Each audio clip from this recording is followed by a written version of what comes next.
चलिए आज आज आप लोगों का मैथ टेस्ट लेते हैं। और मैथ टेस्ट वो भी 10 प्रश्न का ले रहे हैं।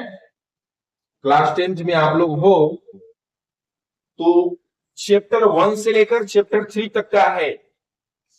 और बहुत सरल क्वेश्चन आपको दिया गया है, जिसमें पहला क्वेश्चन क्या है, द्विघात बहुपद के शून्यकों का गुणनफल ज्ञात करना है। द्विघात बहुपद में आप निकालते हो योगफल और गुणनफल, सूत्र होता है ना, उसमें गुणनफल ज्ञात करना है। ठीक है। दूसरा क्या है, संख्या 156 का अभाज्य गुणनखंड क्या होगा, गुणनखंड फैक्टर। ठीक है। तीसरा क्या है, गुणनखंड विधि से 2520 व 10,530 का एलसीएम निकालना है, लस निकालो, बहुत सरल है। चौथा क्या है, एक परिमेय संख्या और एक अपरिमेय संख्या का अंतर करेंगे। अंतर मतलब घटाना, माने एक दूसरे को आपस में माइनस करते हैं तो जो आता है वो क्या होता है, परिमेय होता है कि अपरिमेय, यही जवाब देना है, बाकी कुछ नहीं। पांचवा क्या है, द्विघात बहुपद ये है 4x² माइनस 4x प्लस 1 के शून्यकों का योगफल, इसी का योगफल ज्ञात करना है। योगफल का फार्मूला आपको पता है, अल्फा प्लस बीटा बराबर जो होता है उस पर रख के हल कर डालो। छठवां क्या है, एक त्रिघात, द्विघात नहीं है, ध्यान देना इसको, एक त्रिघात बहुपद के अधिकतम शून्यकों की संख्या क्या हो सकती है।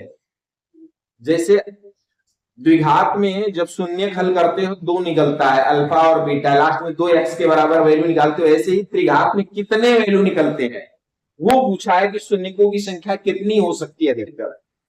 सातवां नंबर देखेंगे, शून्यक माइनस 3 और 4 ये शून्यक है, और इन शून्यकों से बनने वाला कौन सा द्विघात है, मतलब द्विघात बहुपद बनाए। शून्यक देकर द्विघात बहुपद तुमसे बनाने के लिए पूछा है, फार्मूला आपको दिखाया गया है बहुत अच्छे तरीके से।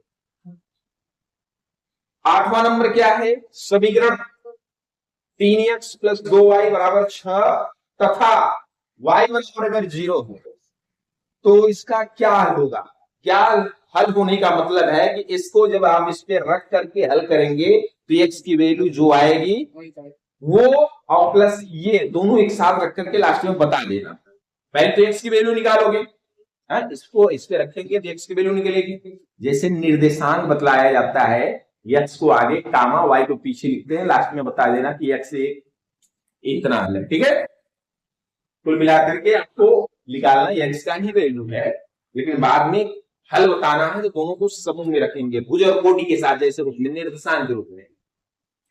आगे क्या है, 9 नंबर में समीकरण है, देखो 0.2x प्लस 0.3y बराबर 1.3 और 0.4x प्लस 0.5y बराबर माइनस में है 0.7 को हल करके x और y विलोपन या प्रतिस्थापन विधि जो तुम्हें आया, जो जैसे आया, इसमें कुछ बोला नहीं है, कोई भी फाउंडेशन नहीं है कि इस विधि से हल करो, जो तुम्हें सरल लगे उस विधि से हल कर लेना।